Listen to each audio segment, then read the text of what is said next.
உங்கள் அனைவருக்கும் வணக்கம். நான் உங்கள் ஜோதிடர் குபேந்திரன். இப்போ பார்த்தீங்கன்னா, பொருளாதாரம் சிறப்பா இருக்கிறதுக்காக நம்ம தொடர்ந்து பேசிட்டு வரோம். அந்த வகையில பூரட்டாதி நட்சத்திரத்த பத்தி நம்ம இப்போ பேசலாம். சரிங்களா?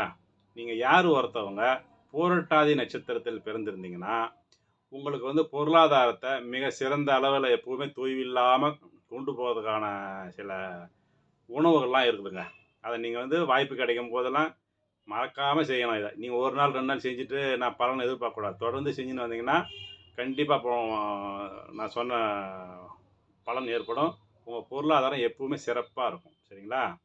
அதுக்கு பூரட்டாதி நட்சத்திரத்தில நீங்க பிறந்திருந்தீங்கன்னா, நீங்க தினசரி எடுத்துக்கொள்ள வேண்டிய உணவுகள்ல பார்த்தீங்கன்னா, அன்னாச்சி பழம், ஆப்பிள், ஆ தேங்கா, இளநீர், அப்புறம் வந்து பார்த்தீங்கன்னா, பனைமர உணவுகள்.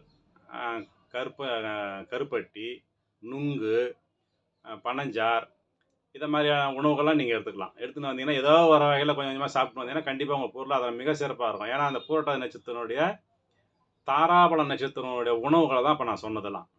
உங்களுடைய தாராபல நட்சத்திரம் 2, 4, 6, 8 இருக்கும்.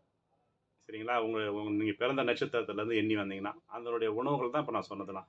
இது எடுத்தீங்கன்னா, கண்டிப்பா உங்க பொருளாதாரம் மிக சிறப்பாக இருக்கும். சரிங்களா? அடுத்ததா பார்த்தீங்கன்னா, இந்த பூரட்டாதி நட்சத்திரத்தில பிறந்தவங்களுடைய விருட்சம், அதாவது மரம்னு பார்த்தீங்கன்னா, தேமா அப்படிங்கிற ஒரு மரமும், வேப்ப மரம். இந்த தேமா, வேப்ப மரத்த வந்து நீங்க அதுக்கு பராமரிக்கணும். அதுக்கு தீங்கு செய்யக்கூடாது. அதாவது மரத்தடியில உட்காரலாம். அதுங்களுக்கு வந்து தண்ணி ஊத்தலாம். தண்ணி ஊத்திட்டு அது மரத்தடியில உட்காந்து அவங்களுடைய நிழல்ல இளைப்பாருங்க. உங்களுடைய கண்டிப்பா உங்களுக்கு பூரட்டாதி நட்சத்திரம் எனர்ஜி நல்லா விருத்தி அடையும். உங்களுடைய தீய கர்மா குறையும். சரிங்களா? அது மட்டும் இல்லாம, உங்களுடைய பக்ஷின்னு பார்த்தீங்கன்னா, உள்ளான். உள்ளான், கோட்டான். கோட்டான் சொல்லுமா? கோட்டான் அலறுதுன்னு சொல்லுவாங்க இல்லையா? அதான் கோட்டான் தான். நீங்க அந்த யூடியூப்ல போய் பாருங்க. அந்த கோட்டானுடைய படத்த நீங்க பார்க்கலாம். அது மத்தவங்களுக்கு தான் அது வந்து ஆகாதா போயிடும். உங்களுக்கு வந்து கண்டிப்பா அது சிறந்த பலன குடுக்கும். அந்த கோட்டான வந்து நீங்க வந்து பா பா ஒரு படமா ஒரு பிக்சரைஸ் பண்ணி வச்சுக்கிட்டு பார்க்கலாம். யூடியூப்ல போய் கூட டெய்லி ஒரு 1/2 மணி நேரம், 1 மணி நேரம் பார்க்கலாம். இந்த உள்ளான். இது 2யும் பார்த்துட்டு வந்தீங்கன்னா, கண்டிப்பா உங்களுக்கு பூரட்டாதி நட்சத்திரத்துக்கு நல்ல வந்து ஒரு பாசிட்டிவான எனர்ஜி கிடைக்கும். சரிங்களா?